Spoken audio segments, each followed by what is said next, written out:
Well, today is Tuesday, December the 19th. Just want to give you an update here on DriveSafe.ly that off. is still down on the ground in the barn. We're at -2 this morning. The water thawed out in the barn.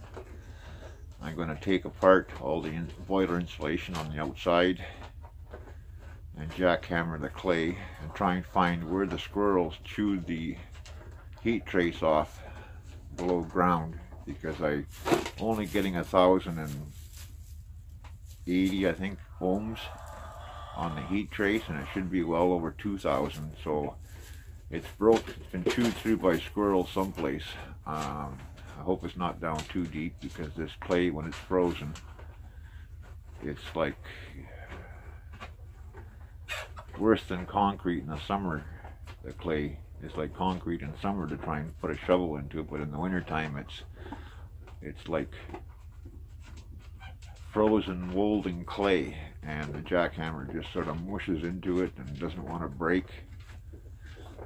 But that's my job today, plus killing some turkeys DriveSafe.ly on. for some families in need for Christmas. I got four turkeys that need to be processed today DriveSafe.ly and delivered off. to their homes for Christmas. His calf has been in the barn here by himself for the past 3 days now, because the other calves has been mild enough. We've been from like 0 to -9 at night, so they were kicked out of the barn 3 days ago to get toughened up to the cooler weather outside, instead of being in here to help keep this guy warm. Here's an update. He's been standing now for DriveSafe.ly He's been on. standing now for I'm gonna say 4 days. Darn thing, phone keeps kicking out on me all the time. Sorry about that, guys. Yeah, we got the bantams in here to keep them company, because the other chickens were picking them. You see the back end of that one? They had them pick bread at the back.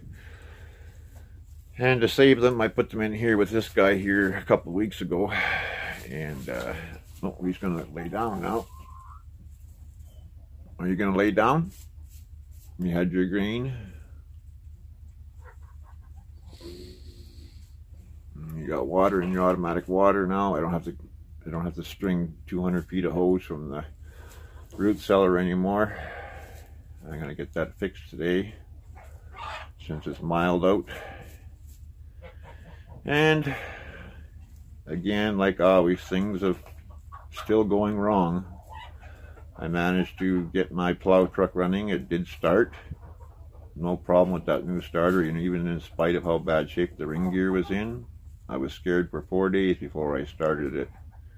I left it plugged in for 2 days.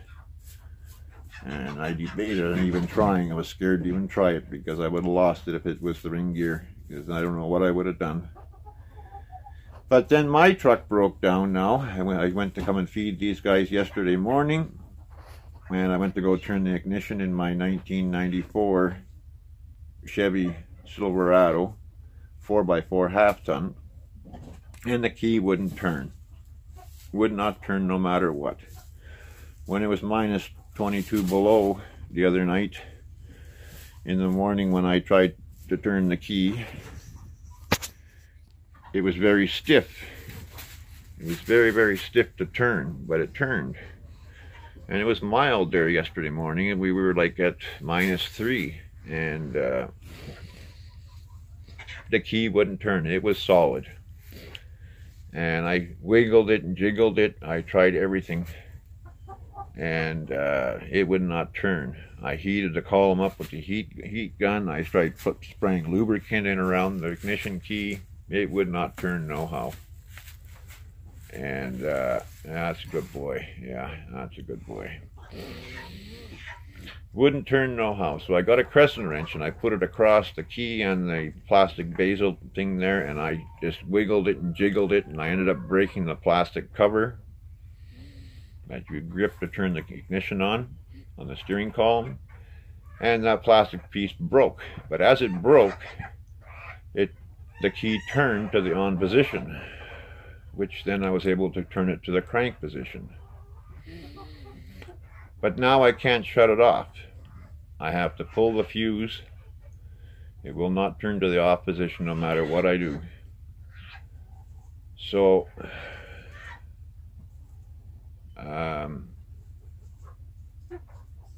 I have to pull the fuse in the fuse panel to stop the fuel pump, an electric fuel pump in the tank, and the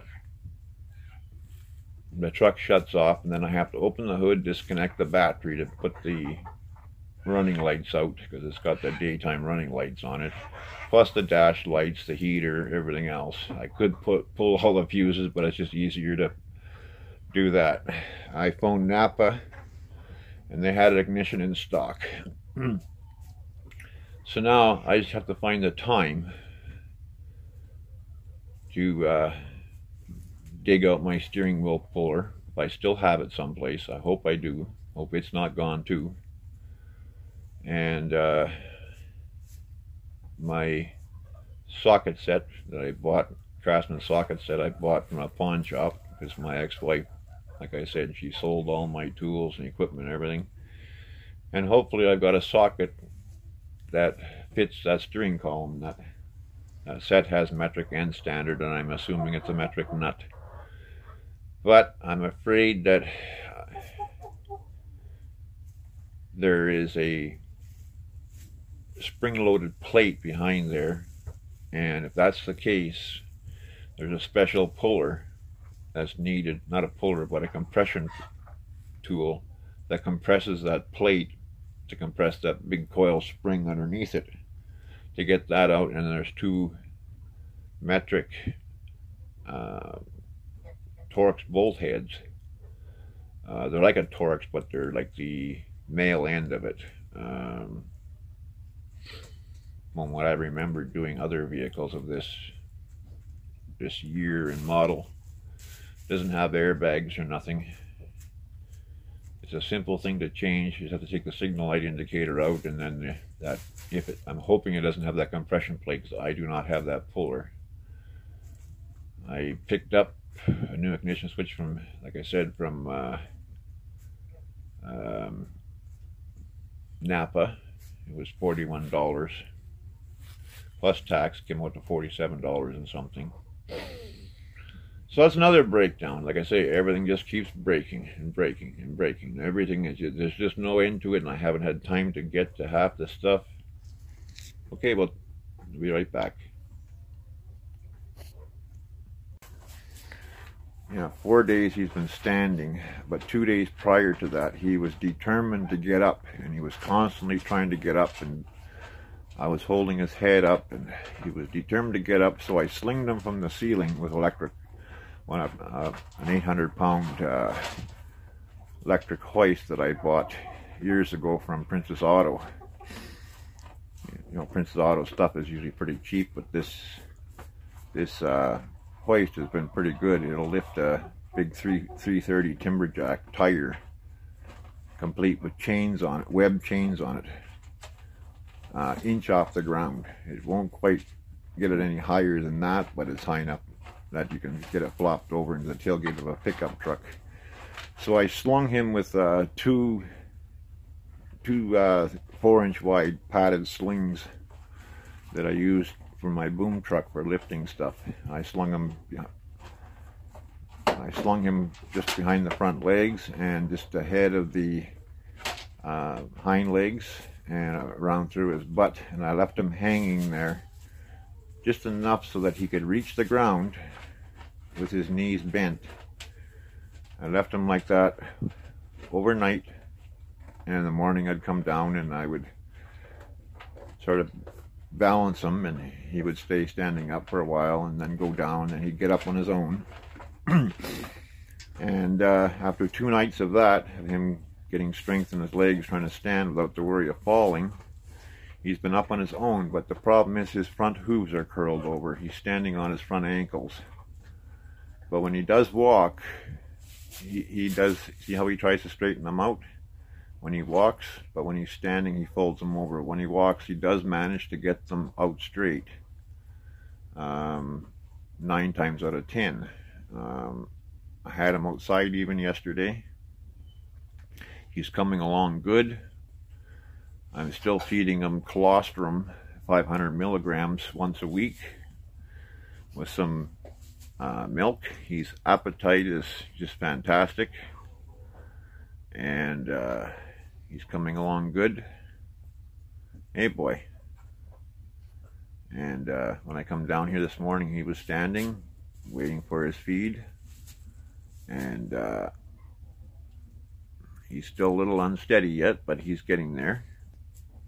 If he tries to go too fast, he falls, but he manages to get around. But those hooves will straighten out on their own as they get stronger again.